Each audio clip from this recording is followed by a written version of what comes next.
Yo, what's goody? It's Bear in the building. Thank you for tuning in to another episode of Kueen Talk. If you are new here, welcome. Make sure to hit that like button, subscribe button, leave a comment. Let us know what you think of this episode. Y'all, we have a very special guest who is based out of the DMV. We got Tye Talks with Ain't That Some Shit? Ain't that some shit? Ain't that? That's some Yes. shit. It's always some shit. Right. Welcome, Tye. Welcome. How you doing, man? I appreciate you. I'm good. I'm good. Got it all together. I'm here. Got my bottle of water, ready to talk, ready to, have a good time. Yes. And you're not new to this podcast world. You got Yeah. the podcast Ain't That Some Shit, 18 and plus. How did that journey start for you? I needed an outlet. Like I talk too much, and sometimes I don't want feedback. Sometimes I just want to get things off my chest, and I always said to myself, there's a couple things in life I always wanted to do. I always wanted to work at a movie theater. They never hired me. I don't know why. I always wanted braces. The doctor, no, I'm serious. I always wanted braces, and the doctor was like, "Get the hell out of here, Tom." Cool. I always wanted glasses. I fucked up my eyes on purpose to get glasses. So I'm thankful for that. 'Cause- no, I'm being so serious. I just weird stuff, right? And as I got out of college, and the social networks, all that stuff started popping off. I always wanted to do a YouTube and do a podcast. So I did a YouTube for a little bit. I ended up being one of those people that cried on film. I said I'm never doing that again. Yeah. And I finally did the podcast. Yeah, I finally did the podcast. And so I like to fulfill the things that I always say I want to do. So I did it. Yeah, I love that. I listened to the very first episode that you put out this year. And it was just like it's not a new year, new you, it's just growth within yourself. Like you're the same person. You've had all of these aspirations already. Like you've been thinking about it. You're just growing on it. Like, and I felt that. I felt that because I've personally, like, I've had this idea of my podcast for a while, and I set on it, like, and I didn't put just do it. I just didn't get up and just like put in the work. And Why? Why did you sit on it? I'm um, wondering from you, like, I think I just had every excuse in the book. My story didn't matter.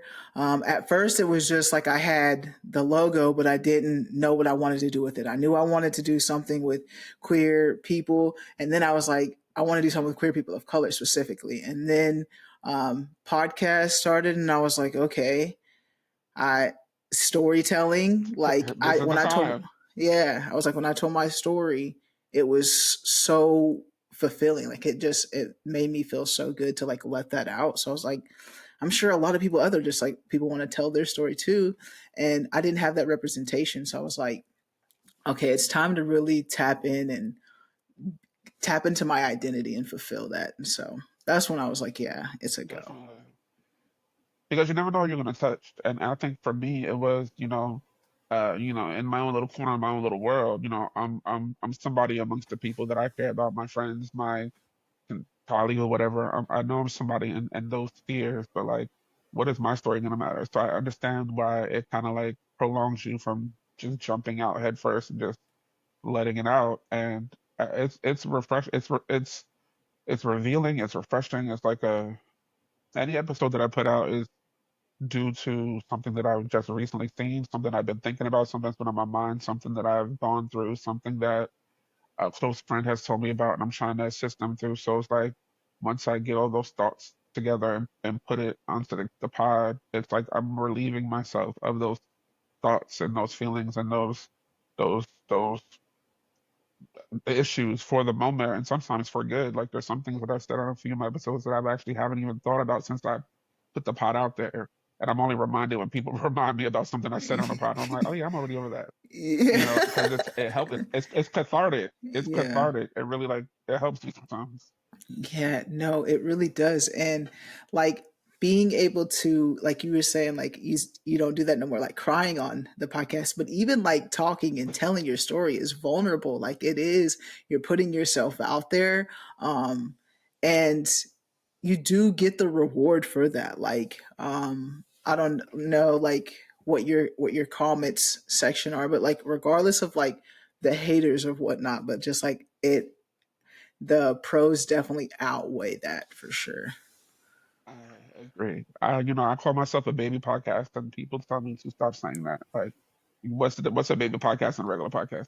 I don't like a baby podcast is, I don't have a tons of viewers and tons of, listens, but I've gotten some emails and some comments that have really continues to propel me forward, to make me want to continue going, to make me realize that you are touching, even if you just touch one person, Hmm. you're touching somebody. And so that's the payoff for me. So I mean, would it'd be nice to be like, oh, I want, people got viewing me thousands. It'll be lovely. But if that's supposed to happen, it's gonna come. And if not, I still do it because I love to do it.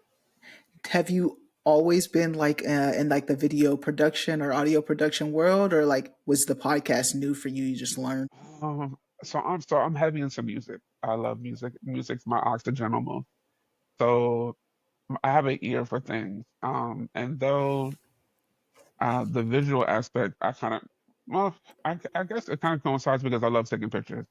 I always tell myself that the velvet teddy bear. I'm always saying something about me being a teddy bear. I love taking pictures. I'm cool with myself. I haven't had many people, say he ugly. I think I'm all right. So like I'm calling when you put these two together, I mean that's pretty much where the social world is existing right now. The social world is life is transforming into Instagram on a daily basis. Life is transforming into the TikTok. So it's just like it's Hmm. easy to merge them together and kind of put together what I like to see visually, what I like to hear auditorily, and kind of make it my own thing. Like, do I want it to be perfect? No, because I don't have perfect money. I don't have perfect money to get perfect mics and perfect lights and perfect those. So you're gonna get Tye Talks. You're gonna get raw Tye Talks. Like I'm a New Yorker. I'm gonna give it to you how I'm gonna give it to you, and you're gonna accept it or you're not gonna accept it. I'm okay with either. Uh, so I'm just having fun and I'm just enjoying myself. And whether or not I put out something visual or auditory, I still want it to be authentic to who Tye Talks is, and as it maturates and gets better and better, great. And if it doesn't, I mean, it doesn't. Yeah, I think it's just like starting where you're at. Like my I use my phone for like in person. Like literally my phone, two mics. Right. Right. It's great. Like you get it, you hear the sound, you see it, like it is you start where you It's are, and I think instantaneous. yeah, I think you make too many excuses if you don't just start. I think when it goes back to just like me, why did I wait? It's just like I've always thought of like perfection. I want it to be so perfect. I need to have everything lined up before I get started. And no, it's just what do you have? Do with what you have, and make it happen. Bria, let me tell you something. I had a whole panic attack because my barber canceled on me. I wanted to be chopped up, like canceled on me. And I was like, what the fuck am I gonna do? Like, I was like, I couldn't find my backdrop because this is my backdrop that I use when I was doing my YouTube. I didn't know where the hell the back. And I was like, you know what? Why am I bugging? When she listened to the podcast, she didn't see me. Yeah. She didn't. She heard what she heard what I was giving out. I mean, you see my Instagram, of course, because you're on my Instagram. But like you hear what I was giving out, the message or the thoughts or the. And do you have to be perfect to share that? No. And everybody don't wake up. I will get like that. Everybody don't wake up like me. So Exactly. like everybody doesn't walk around with no ring light and so if you, like you said, if you don't have those things and you missing moments because you don't have those things, then you're gonna be missing moments. And Hmm. nah, do your thing. Stick out your two mics and do your thing. Yeah. I think the organic of everything that I'm doing too, I'm just like not trying to stage anything. I'm not like, I think that goes a longer way than like it's reality. Like I'm not these filters, and you look at Instagram, that's not real. Like it is real Nah. life, right? But I'm just like it's so much behind the scenes that you're not seeing. Like you're So getting much. a small little 30-second clip of someone's Instagram life, and that's not it's so yeah, And then after that, 30 seconds is like cut. Real life now. yeah, yeah. Exactly So what happens. it's It's smoke and mirrors. I won't lie. There's a couple of filters that I do like because it kind of smooths some things out. I had a rough day. But like, there's people out there that put a filter on everything. Like, they don't even look like themselves anymore. Like, Mm-hmm. what do you Out look here like? What catfishing. We is was that all we your was all hating on the is that catfishing your back in the day. Now everybody out here catfishing. Nobody everybody's talking a about it. catfish? Like, is that your real smile? Is that your are those your real eyebrows? Like, I don't know anymore. Like, I don't like what? Like, yeah, no.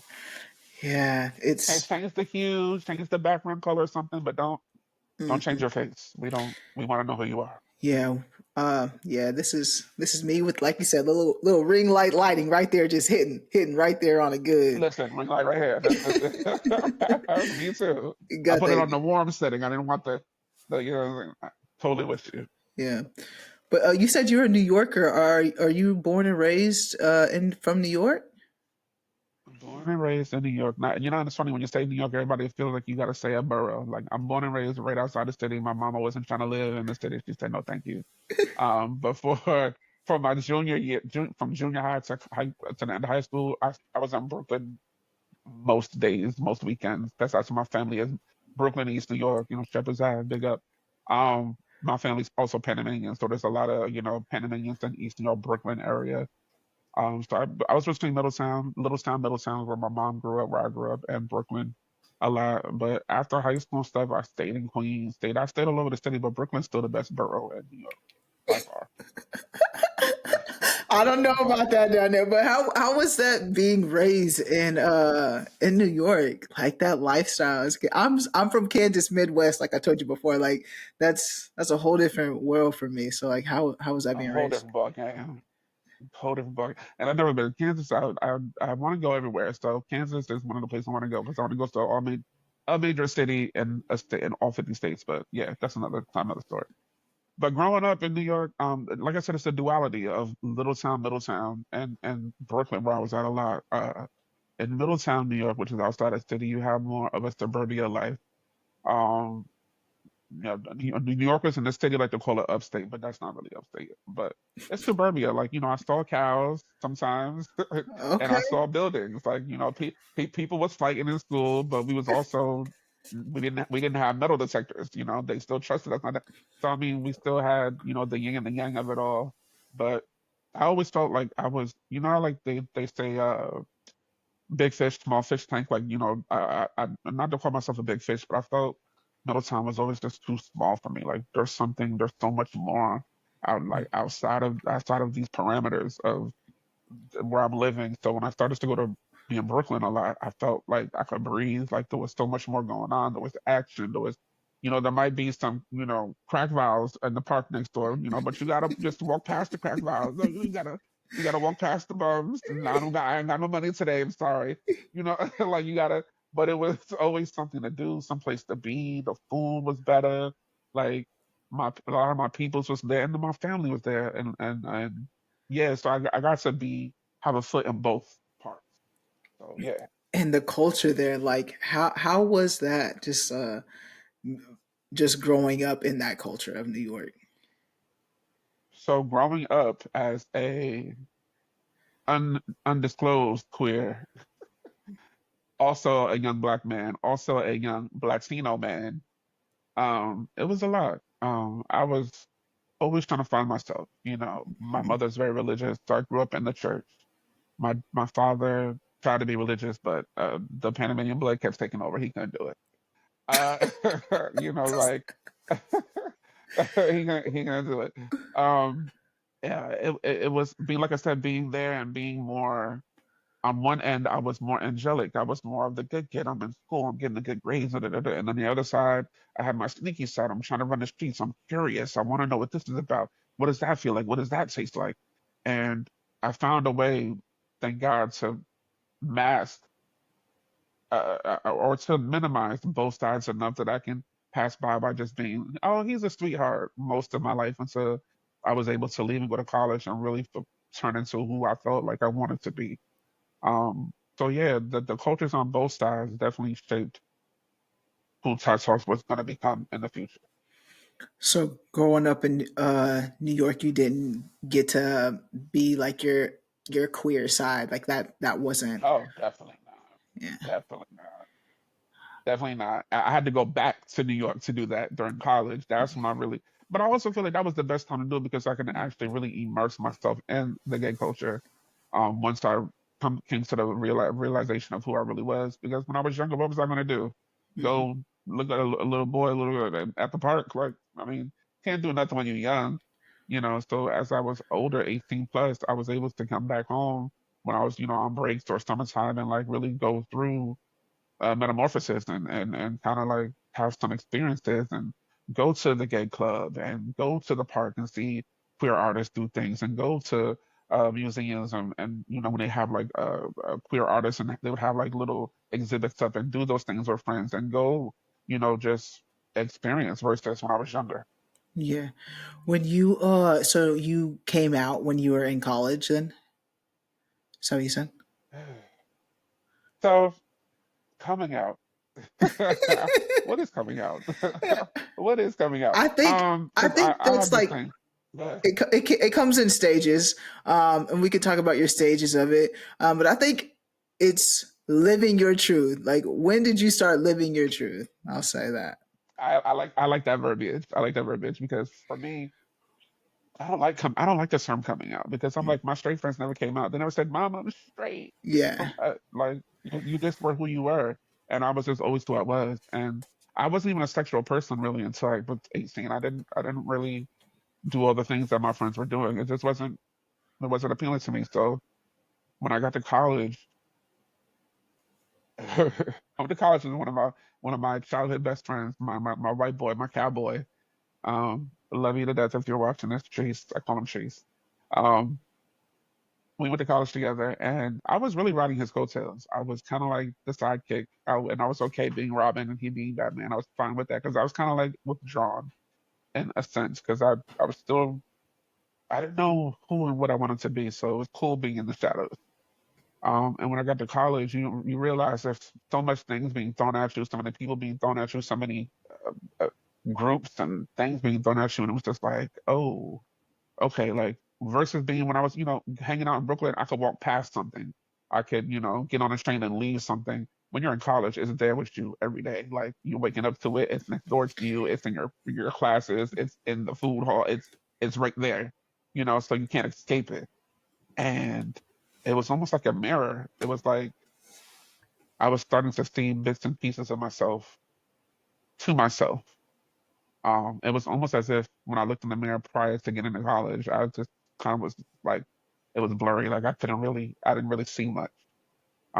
But I started to visualize more of myself when I was there, not to sound all deep and, and shit. And I met a friend. He became a friend, and um, to make a long story short, I was eating breakfast. I'm never gonna forget because we laugh about it to this day. I was eating breakfast, and I was always with my white best friend. Everybody saw me with this white boy, this black boy with this white boy. I was always with him. The people, I didn't have many friends at all because it was the beginning of school, and a lot of people didn't know. But I'm sure people were like, "Who is this thing boy? I'm walking with this cowboy every day because you know, whatever." So I'm eating breakfast, and the guy who is to become my friend, he walks past and he says, "What's up?" I'm like, what up? Because I have an attitude. I'm from New York. I always have attitude. So I'm just like, what up? Like, why are you talking to me? I don't know you. I'm like, what up? Whatever. Get back to my food. He comes back again. He's like, what's going on? And I'm looking at him like, yo, you see me eating breakfast? Like, what you mean what's going on? I'm trying to get to my bacon and my eggs. Like, what's up? Like, you keep talking to me. I don't know you. I'm like, I'm eating. Like, duh.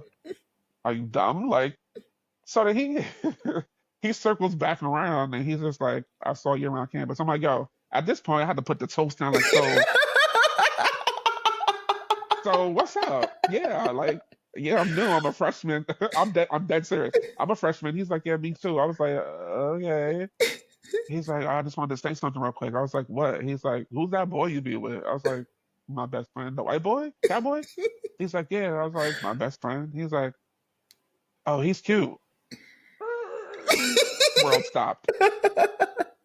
Mind you, Briella, look at it. Mind you, this boy is like 5'10", muscular, like maybe like 170. Look at him play football all through high school.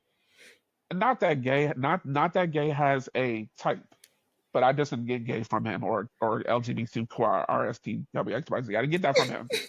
Um, so he said that, and literally the cheese eggs fell out of my mouth. I said, said, "What did you say?"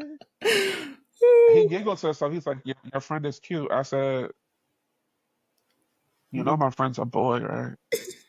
And he was like, "Yeah, he's cute." I was like, and then he just walked away. Just walked away. I was like, and I sat there befuddled with my eggs and my bacon and my toast, and just like, did he just did he just What say my school friend was did you cute? go to? I went to at that time I was at SUNY Marsville. Go ahead, go SUNY Marsville. It's right outside of Syracuse, Okay. State University of New York, and in the fields of nothing. But I had the best time at SUNY Mobile. We don't call it Marsville, SUNY Mobile, and I found so much of myself at that school. But I sat there with that eggs and that bacon dripping out of my mouth, right, and I was just like, he's gay, and he don't look gay. He don't act gay, but he gotta be gay because he said my friend was cute. And I asked him, and he's like, boy, he gotta be cute. So it kind of, the rest of the day, I couldn't even function because growing up, I didn't have that right in my face. You saw about it, you heard about it, it was in secret, but not right directly in my face. And I found him on campus. He was a building over from me. And I would sit outside of my dorm room, hoping to catch him come out of his dorm room. And finally one day I called him and I woke up to him and we just started talking and we've been friends ever since then. That was 2000. That was 2000. So 22 years ago. Wow. Yeah, we've been friends ever since Wow. then. He It's, he opened the door. He opens to the door to my queerdom, I would say. but you brought up a good point Oh of yeah. just like not seeing someone who identifies as queer that doesn't typically seen as queer. And my first experience of that was in Atlanta. That's when I was like, everybody gay. Everybody gay. Y'all just hiding it. Like everybody a little bit gay. Um and Everybody is a little bit gay. Okay. yeah, but it does just open your eyes a little bit more too, of just like it's not this stereotypical person that you maybe see in the movies or on TV or whatnot, that is gay. Like Yeah. it's probably your neighbor. Or the mailman, like you just said, like or anybody. It could be the teacher. It could be the train conductor. It could be anybody, Mm. and it's okay. And it makes me feel more comfortable as I get older. I feel less like I need to protect my queerness and stay in my safe spaces because as I get older, I'm like, well, everybody's gay. Everybody thought about it. Everybody tried it. I mean, you see these straight men out here using so much gay lingo and hoochie daddy shorts. Like, Yeah. eh, girls almost all of my girlfriends have tried to be with a girl at least once, and they swear they straight. I'm straight, but okay, you straight. Everybody just okay, everybody, Yeah. okay, everybody. Yeah. It's just that way because that's what you've been told to be, growing up, your entire life. But how did you take that back, and mold that into yourself? Like you had that conversation with him, hunt him down at the dorm, but then what happened? You brought it back to your family. Like you just started like You had to you have to say I hunted them down. Dang, you said I hunted them down. I probably did hunt them down. I probably did. I probably did. It's okay. It's okay. I accept it. Um, so to be to actually utter the words I'm gay or I like men or I never said it. Like I told you before, my mother is very religious, and my father we had a tumultuous relationship after I turned 13. Even though he was there, we didn't speak. So my mother being, oh, I mean, my mother has God's beeper number. She's pretty close to like, and to deliver that message to her would be condemning myself to hell immediately. And also we just know me and my brothers never spoke about relationships or sex in the house. Sex was never a topic. They didn't want to know who we were dating. They didn't want to know who we were talking to. They never asked. They never cared. So we never, to this day, I think my mother has only met one relationship out of all three of her sons to this day. We just don't do it. But when I turned 36, my mother was saying something on the phone. She was like, "Oh, when are you gonna get married, Ty? When are you gonna?" Always. I'm like, Mom, I don't know what broke inside of my head. I was just like, Mom, let's be for real. You know me. I'm 30. When's the last time you heard me talk about a girl? Like, I like men. Just Mom, you know this already. Like, I don't feel like I have to have a whole coming out story to you. You know this, Mom. Like, cut it out.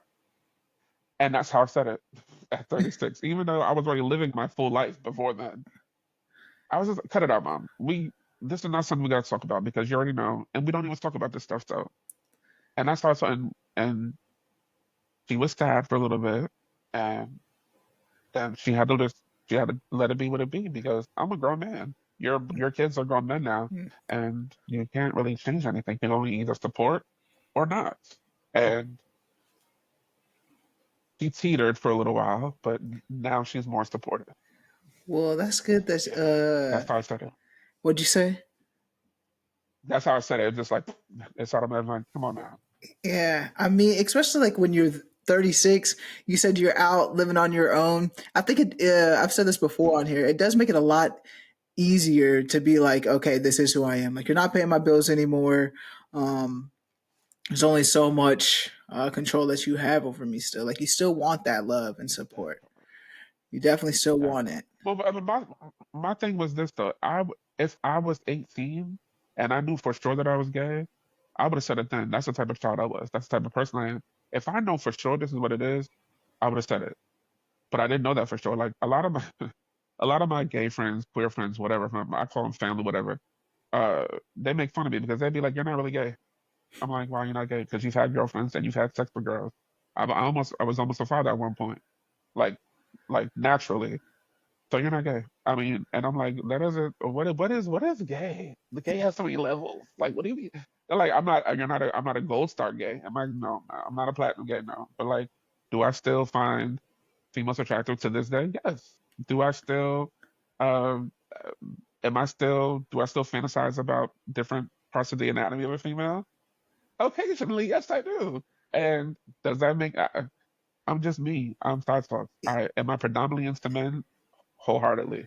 But if that certain type of female catches my eye, I'm down for that too. Have I had a sexual relationship with a female in a long time? No. But am I opposed to it? Also no. Those two things can still coincide. Yeah, yeah, and I think I that's valid. Like, I'm like starting.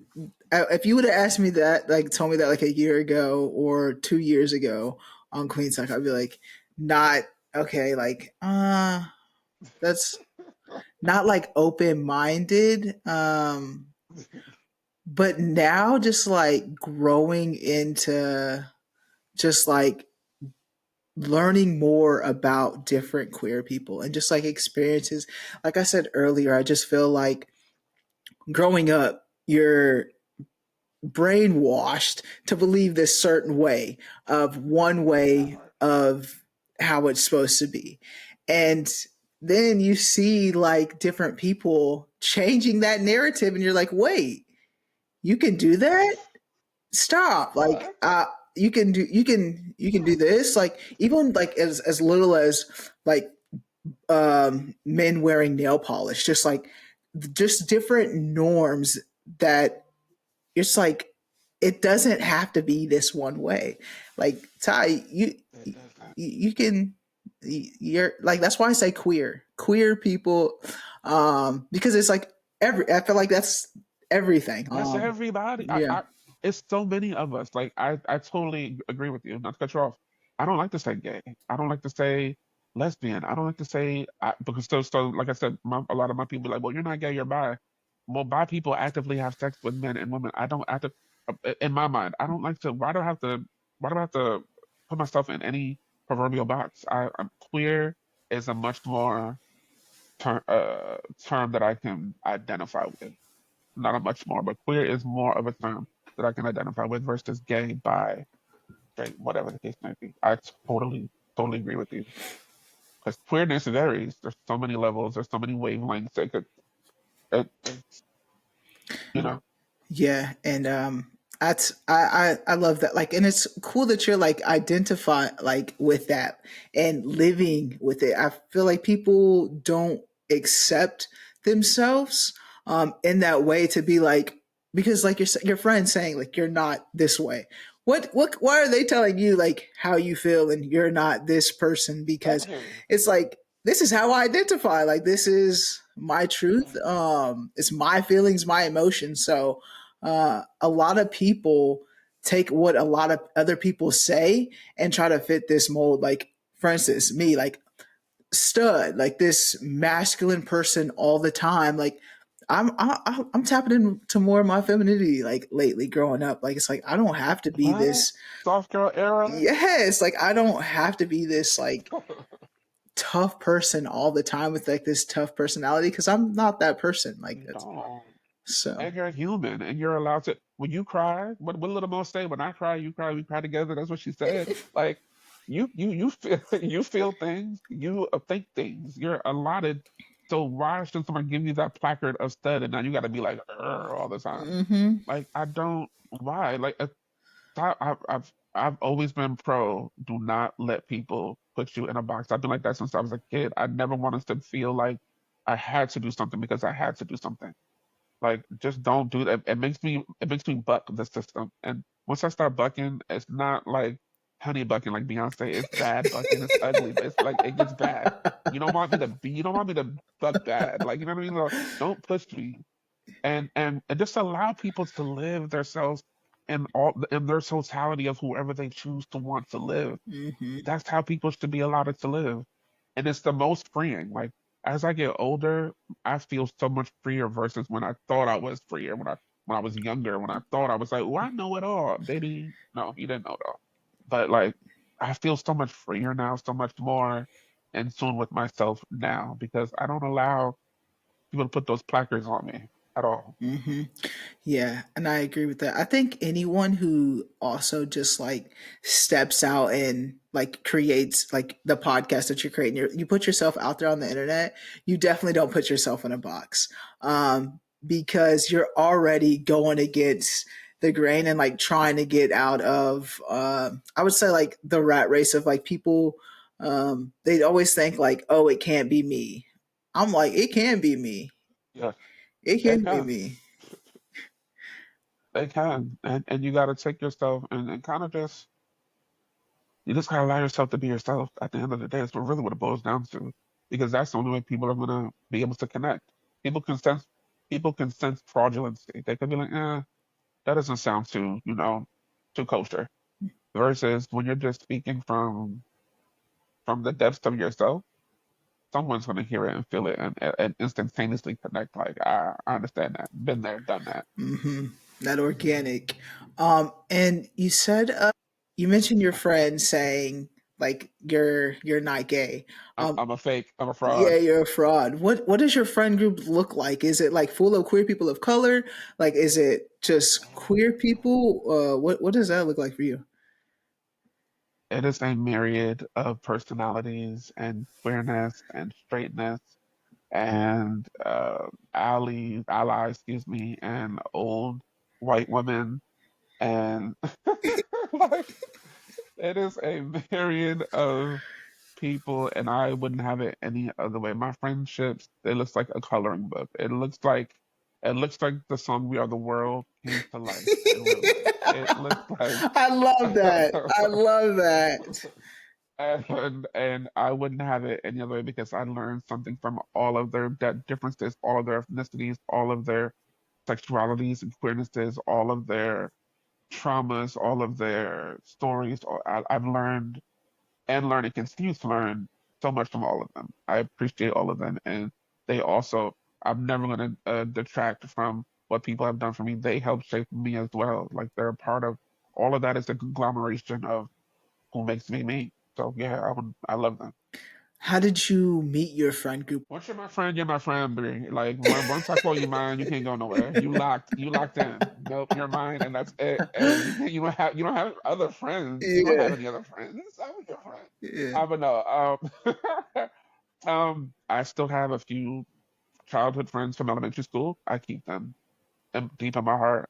I have a couple of friends from junior high. I have a couple of friends from high school. I have a bunch of friends from college. That's where I met a majority of my really, really good friends. Um, and post college is when I met a lot of my adult friends that really have helped me through a lot of times of adulting, getting my first place and buying my car without having the knowledge that because my parents didn't have the money to do those things and they got their cars from their friends and we lived in, income-based housing. So a lot of those they didn't have credit cards, they ran up their credit cards and were in financial debt all the time. So a lot of this knowledge I've learned from my adult friends. Mhm. And I keep all those groups together. Like, they say, how, as you get older, you start to lose friends, and it's very true you do. But I never believed in letting people go if they didn't give me a reason to let them go. So I have friends from second grade still to this day, and I have friends that I met 5 years ago that have helped me learn how to buy a car, which are the cars I have now. So 6, 7 years ago, yeah. So yeah, Yeah, I'm the same way. Like it's I call them family. Like you yes, become I like say family yeah, too. you become like that Yes, close. And I have like a close knit group who I call that with. But it takes a while. Like I'm just not a social person, like friends with everyone type. It's just you like can't be. You it's a can't be. connection. I was like, okay, yeah, we vibe. It's a connection and trust. It's a Mm, con and a vi- connection, vibe, trust. Those three things. Because when you first meet someone, you connect or you don't connect. I'm sorry. There's something about it that makes you feel like, oh, I can mess with that person. Oh, I could see myself talking to that person, or not. yeah. And then you have to catch a vibe. Like, is there something that we are both interested in that can kind of like can propel this connection further? And then it's just like, yo, now we're locked in. You're family. Like you're like this is what it is. Like I want to be able to call you about anything. Yeah, definitely. I feel that about my friendships as well. And you said you met most of them in college. What'd you go to college for? I got well, first I went to college because Cowboy went, remember? Yeah. Um, I went because I had to follow Cowboy. I needed something to do. So, Cowboy, where you going? I'm gonna go with you. Um, and when I was at SUNY Mobile or SUNY Morrisville, I did liberal arts, which is what all the kids that don't know what they want to do. Hmm. I did liberal arts and so I could figure it out. But I always knew I wanted to be in the social field, whether it was helping troubled youth, because I felt like I was troubled mentally, even though I didn't seem like I was troubled outwardly when I was a kid. So I did liberal arts there, and then I went to Stony Plattsburgh, which is further up north in New York, which is basically on the border of New York and Canada, because we used to go to Canada and party. Ooh, Canada has some good parties and a good queer scene. Um, I went up there and I got my degree and I got my bachelor's in social science and I got my minor in women's studies. Nice. That's awesome. I got my master's in social work, so I know like I did my like colloquium on juvenile youth and that system Oh, and how we can do like trauma we informed got cousin care. degrees. Yeah. We got cousin degrees, sociology. They wanted me to do social work, but I was like, I feel like that wasn't a like place me, especially in New York. I don't know about and your part of the world. I feel like it would put me behind a desk. And I Mm. was like, let me stick to sociology because it's a little bit more broad. But yeah, we got cousin degrees. Yeah. Yeah, I'm not behind the desk. I'm trying to figure out what I want to do because I don't want to be behind a desk. But I always say like the learning of what I did in social work like helps me even like this podcast. I feel like I got my bachelor's in communications. I and Okay. then got my master's in social work. So I feel like everything that I did like molded me into like what I'm doing even today, just like in my everyday life, um, incorporating it some way It or brought you another. to Queen Talk. Yeah, Yeah. exactly. Besides everything else you have going on, you know what I mean? But this is a good part of who you are. It brought you here. So yeah, I totally understand that. Definitely. And do you stay in New York still now? Or have you left? Or you? No, no, no. Uh, I'm in the DMV. When you started off, you were totally correct. uh, I've been in the DMV for about 10 years now, 9, 10 years. okay. But I'm gonna be once you're in New York, you're always in New York. Once you're born and raised in New York, Yeah. not you moved there when you were 5. Once you're in New York, you're always in New York. Like when I start to get upset, get excited, then New York comes out of my voice. Yeah. I can't hide it. But yeah, I've been here for about 10 years. So how's that life, that transition for you? The DMV. Oh my God. Oh my God. Maybe. The DMV is special. Mm, And several. several ways. The people here, I don't want to say it, let me rephrase. A lot of people here are very pretentious, I feel. The DMV is the area where everybody works for the government. I'm a contractor. I'm this. Everybody's somebody. And you really are. Everybody is somebody, but everybody is somebody. I'm just like, okay, you're right. I got a government clearance to do this. Okay. And that matters to me. Why? How does I just asked you if you want to ketchup on your French fries? Like, I just asked you if you want to go get some Chinese food, like, and not from the curry out, because I don't know what a curry out. They call it curry out. What's the curry? First of all, it's carry, CARR, carry out. But yeah, it's an adjustment, I'll say. But I've enjoyed myself. I made some really good friends out here. You know, I started making a lot better money down here. Am I where I want to be financially? No, because I'm an educator, and educators are never going to be wealthy. But I do what I do because I love what I do. Um, and it's been cool. That's awesome. Do you miss home, family? No, no, because I go home all the time. Oh, okay. No, yeah, the DMV is far enough from, like, I'm literally, if I take the train, I'm about 4 hours away. If I drive, 3.5 hours. If I drive, I'm about 5 hours away. So I go home whenever I feel like going home. They're far enough away from me and close enough to me at the same time. Yeah, no, that's good. What do you see yourself doing, like future wise? Like, do you have any plans, goals? Goals, what are those? You want to stay there? You I want to don't stay in the know. DMV for a while? You foresee Uh, yourself doing that, or you you plan know on? what's funny, Brett? You know what's funny? Do you know what's funny, Brett? That's the question I've been asking myself lately. Um, there is ooh, how do I say? I was about to put my business. There is a friend of mine, because you never know who's watching this. I Yeah. still I don't want them to be mad. I don't want to be mad. Uh, there is a friend of mine that is very important to me. I'll say that. And if they were to say let's be Thelma and Louise, but the male version, and just live here, go here, go there, I probably would. I probably would. I probably would. Okay. But my rational thinking is no. I got a good job. I got a pension. I got a 401k. I ain't going nowhere unless it's meant to be that I go somewhere. So I really been thinking about that a lot lately. It's funny that you brought that up. Yeah. Right. Now you got that 401k and that pension. I mean, I only got about another 28,000 more years to work, but I'm gonna get it. I'm gonna get it. It's gonna be deposited into the yeah. Wells Fargo one of these days.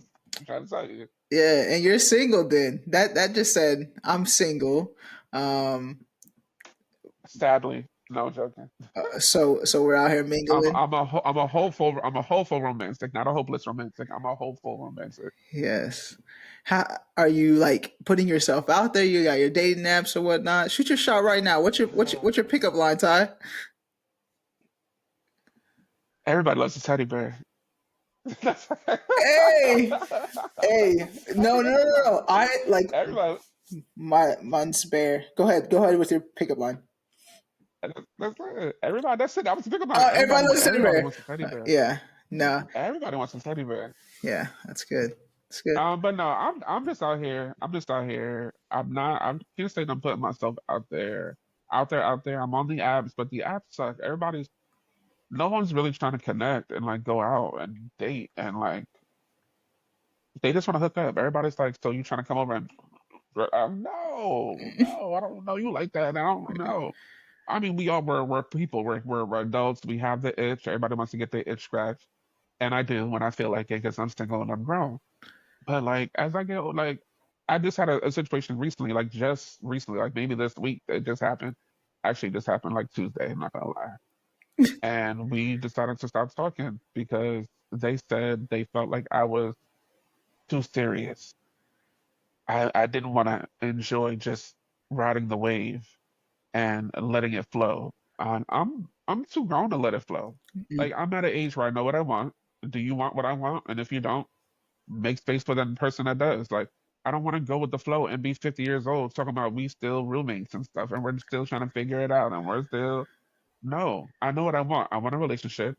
I want to have my love ceremony because I have a thing about gay marriage. I have a whole thing of marriage to me growing up. I'm still got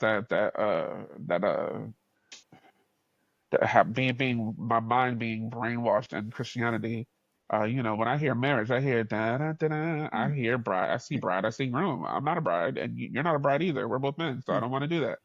I want to have a love ceremony. So like some people are just like, that's weird. You're trying to negate gay people having an actual marriage. Like it's a second, it's low tier. No, that's just my personal feeling. But I know what I want. So I come into a situation to know what I want. And on these apps, you can't be on the app talking about you want to get married tomorrow. Immediate block. Immediate block. I'm blocked all the time. Immediate block. Immediate block. Yeah. Immediate block. They're like, you want to get what? Married? Block. Like we didn't even like, and we were supposed to hang out, me and this person, and I said, so it's been weird. Do you not want to? I just feel pressured by you, even though you're not vocal. You haven't pressured me with your words. I feel pressured. I feel like you want a junior marriage. I feel like you're too serious and you're not as fun because you want to come over and have sex and lay up. Oh, okay, okay, okay, okay. So that's fun. Coming over, having sex, laying up, playing house. It's fun. But actually building the house together is not fun. Gotcha. Mm. Yeah, like you said, we're too grown for that. We're at an age Thank you. where we know what we want, um, and you'll find it. You'll find it. I think maybe you're Yeah, not looking at the yeah. right places though. I think the apps are. I mean, I'm Send me to the right places. Where I'm are the not right I'm not in places? the apps Show no me. more. The right places. Um, I don't know. I was blessed where I found my partner. I actually found her in my master's program in social I'm work. jealous. Yeah, so I'm jealous. I did not. I'm jealous. And kudos and congrats to you finding love because it's hard out here. These streets are dry and they had not been repaved in years. In years. Yeah. This is bumpy potholes. It's bad out Mm-mm. here. It's bad. Do you think that when you find love, you'll be? I know you said your family doesn't really meet partners, but do you think you'll be comfortable enough to bring your partner to your family when that day comes?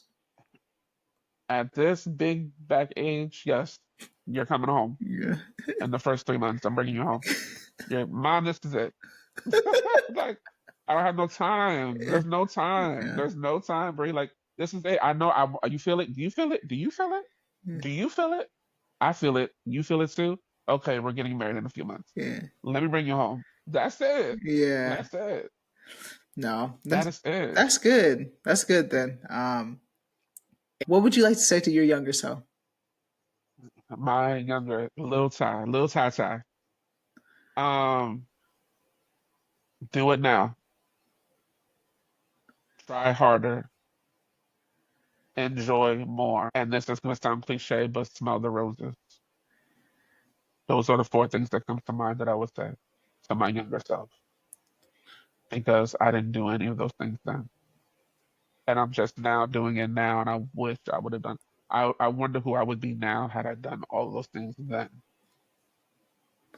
Yeah, I love that. I think we don't just like live in the moment and just you say smell the roses, which makes me think of just like patting yourself on the back. And even with this like Queen Talk, I gotta learn to do that as an adult a little bit more. Just like the small Yes, wins. Just like in a my small career. one is still a win. Yes. Yes. It's still a win. Exactly. Exactly. And I'm doing better with that. I'm just like really hard on myself, but I'm learning to smell the roses. Like it's all I good. think all of us queer kids are hard on ourselves. So, girl, do your thing. Do your thing, man. You found love. You got the show going on. You got your masters. I only got my bachelor's, so I'm already feeling some type of way about you. Like, like, No, do even that, like, do your yeah, yeah.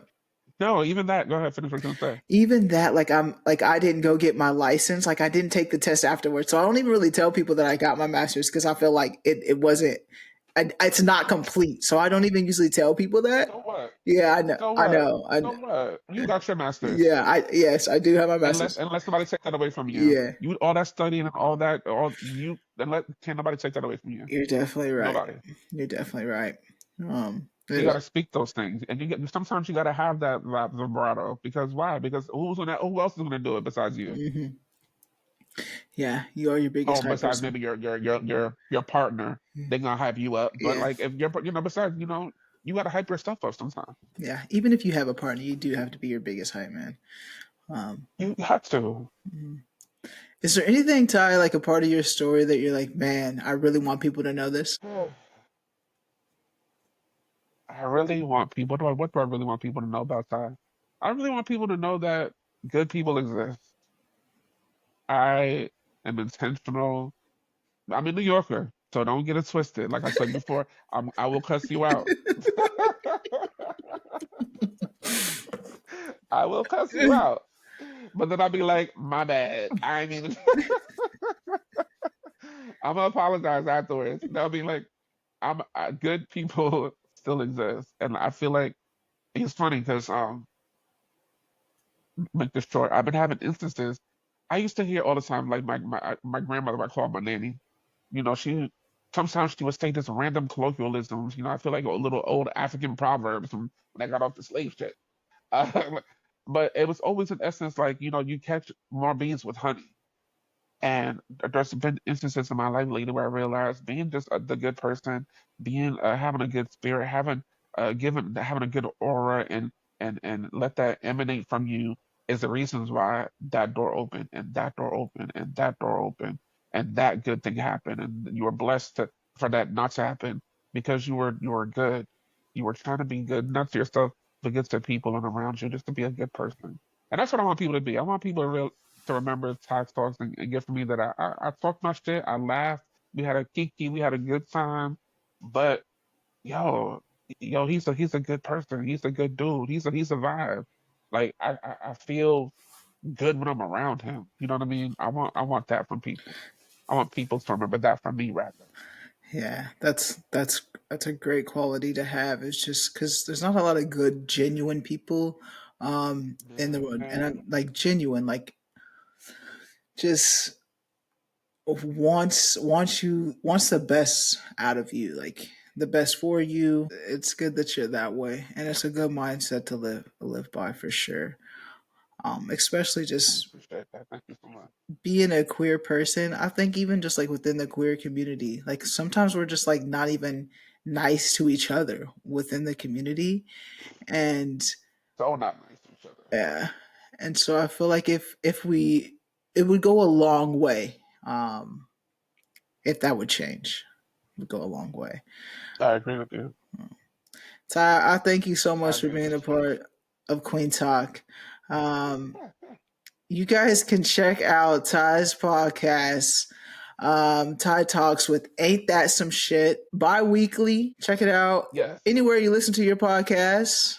Guy, you can listen to it. Anywhere. Anywhere. Yeah, and what day does it come on again? Or, Comes out every bi-weekly on Wednesdays. Any and all streaming platforms. TYETALKZ. Side talk. Wait, ain't that some shit? And I'm always talking some shit. And that's how we found each other right here. I'm always talking some shit. mm-hmm. And come talk some shit with me. Come listen to my crazy antics. And I hope you enjoy if you do decide to come by. Yes. Thank you guys for tuning in to another episode of Queen Talk, you guys. Make sure you guys let us know in the comments what you think of this episode. Check out Ty's podcast. It is hilarious. It is hilarious. Ty, you're a funny guy. You are funny. And I you have appreciate me you. I cracking up appreciate you. today. My cheeks are gonna hurt after this. I've just been cheesing this whole time. Um, I love that for us. yes. And all right. Yeah, yeah. Yeah, make sure to hit that like button, subscribe button, leave a comment. Let us know what you think of this episode. It's been a great one. As always, family, friends, strangers, love, and be nice. Be nice.